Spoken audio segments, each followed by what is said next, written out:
মানুষের শরীরে সবচেয়ে বড় অঙ্গ কোনটি? হৃৎপিণ্ড, ফুসফুস, ত্বক না যকৃৎ? সঠিক উত্তর ত্বক। এএনএম জেএনএম পরীক্ষার জন্য তোমরা কি লাস্ট মিনিট সাজেশন খুঁজছো? তাহলে আজকের এই এমসিকিউ ক্লাসটি তোমার জন্য খুবই গুরুত্বপূর্ণ, কারণ এখান থেকে পরীক্ষায় কমন আসার সম্ভাবনা অনেক বেশি। নমস্কার বন্ধুরা, তোমাদের সকলকে আমার চ্যানেলে স্বাগত। আজকে আমরা এএনএম জেএনএম পরীক্ষার গুরুত্বপূর্ণ বায়োলজি প্রশ্ন সেট করব, তাই ভিডিওটি খুবই গুরুত্বপূর্ণ হতে চলেছে। ভিডিওটি শেষ পর্যন্ত তোমরা আশা করি দেখবে। এই প্রশ্ন সেটগুলি থেকে আমরা গুরুত্বপূর্ণ প্রশ্ন কিন্তু এখান থেকে কমন পেতে পারি এএনএম জেএনএম 2026 পরীক্ষার জন্য। তাই এএনএম জেএনএমে নিজেকে সাকসেস বা সফলতা এনে দেওয়ার জন্য অবশ্যই ক্লাসগুলি গুরুত্বপূর্ণ, ক্লাসগুলি গুরুত্ব সহকারে তোমরা দেখবে। চলো আমরা শুরু করি প্রথম প্রশ্ন। আজকের প্রথম প্রশ্ন, মানুষের শরীরে মোট হাড় কটি থাকে? 200টি, 206টি, 210টি না 198টি? সঠিক উত্তর অপশন নাম্বার বি, 206টি। প্রশ্ন হলো, রক্তের লাল কণিকাকে কি বলা হয়? প্লেটলেট, প্লাজমা, আরবিসি না ডাব্লিউবিসি? সঠিক উত্তর হচ্ছে অপশন নাম্বার সি, আরবিসি, অর্থাৎ রেড ব্লাড কর্পাসেল। আমরা গ্রুপের ছবিতে দেখতে পাচ্ছি যে রক্তের গ্রুপ কিন্তু কয়টি? তো রক্তের গ্রুপ হচ্ছে 4টি। কি এ বি এবং ও, এটিও তোমরা মনে রাখবে। এবং রক্তের গ্রুপ আবিষ্কার করে কিন্তু ল্যান্ড স্টেইনার, এটিও গুরুত্বপূর্ণ প্রশ্ন। তো এই প্রশ্নগুলো তোমাদের কিন্তু সাথে জেনে যেতে হবে। 3 নম্বর প্রশ্ন, শরীরের স্বাভাবিক তাপমাত্রা কত? শরীরের স্বাভাবিক তাপমাত্রা 95 degree Fahrenheit, 98.6 degree Fahrenheit, 100 degree Fahrenheit না 102 ডিগ্রি ফারেনহাইট? সঠিক উত্তর option number B, 98.6 degree Fahrenheit, বা অপশানে কিন্তু 98.4 ডিগ্রি ফারেনহাইটও থাকতে পারে। ঠিক আছে, তাই 0.4 বা 0.6 যেটাই থাক না কেন সেটাই সঠিক উত্তর হবে কিন্তু। নেক্সট 4 নম্বর প্রশ্ন, ভিটামিন সি এর অভাবে কোন রোগ হয়?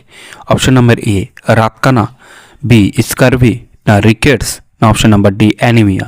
সঠিক উত্তর option number B, vitamin C এর অভাবে স্কারভি রোগ হয়। এবং ভিটামিন সি আমরা পেয়ে থাকি টক জাতীয় ফলে, যেমন আমলকি, কমলা, মৌসুমি, এই ধরনের টক জাতীয় ফলে কিন্তু ভিটামিন সি প্রচুর পরিমাণে থাকে। 5 নম্বর প্রশ্ন, হৃৎপিণ্ডে কয়টি প্রকোষ্ঠ থাকে? 2টি, 3টি, 4টি না 5টি? সঠিক উত্তর হৃৎপিণ্ডের 4টি প্রকোষ্ঠ থাকে। তোমরা কমেন্টে অবশ্যই জানাবে 4টি প্রকোষ্ঠ কি কি।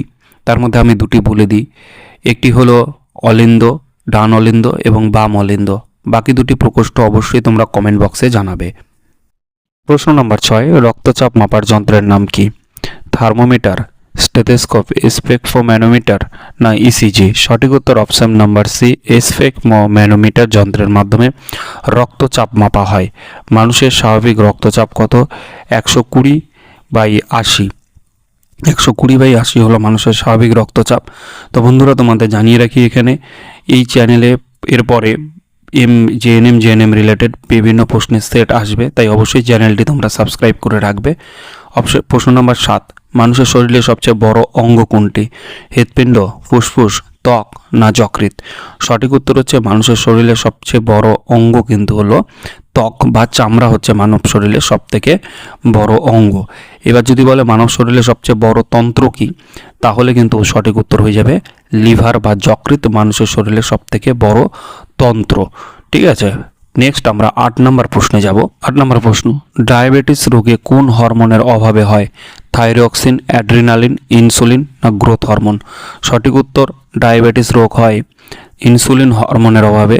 ঠিক আছে, তো ইনসুলিন হরমোনের অভাবে এই রোগ হয় ডায়াবেটিস। এবং এই রোগ একবার হলে মানুষের কিন্তু নাভির নিচে ইনজেকশনের মাধ্যমে ইনসুলিন হরমোন প্রয়োগ করা হয়।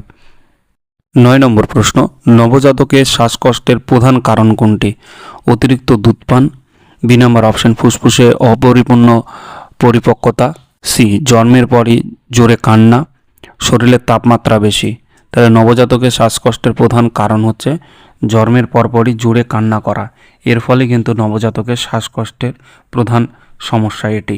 নেক্সট আমরা যাব 10 নম্বর প্রশ্নে। 10 নম্বর প্রশ্ন, বিসিজি টিকা কোন রোগের বিরুদ্ধে সুরক্ষা প্রদান করে? Option number A diphtheria, option number B hepatitis B, C number option tuberculosis নাকি পোলিও? সঠিক উত্তর হচ্ছে অপশন নাম্বার সি, টিউবারকুলোসিস রোগের একটি টিকা হলো বিসিজি।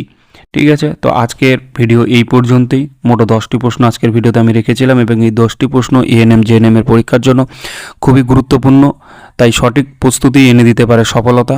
তাই সঠিক প্রস্তুতি বা এএনএমে নিজের নামটি লেখানোর জন্য বা সফলতা অর্জনের জন্য অবশ্যই এই চ্যানেলের ভিডিওগুলি লাস্ট মিনিট সাজেশনগুলি দেখে যাবে। তাহলে কিন্তু তোমরা এখান থেকে 100% কিন্তু কমন পেয়ে যাবে এবং তোমাদের এএনএম বা জেএনএম এর চান্স পাওয়া থেকে কেউ আটকাতে পারবে না। ভিডিওটি বেশি বেশি পরিমাণে শেয়ার করবে এবং চ্যানেলটি সাবস্ক্রাইব করবে।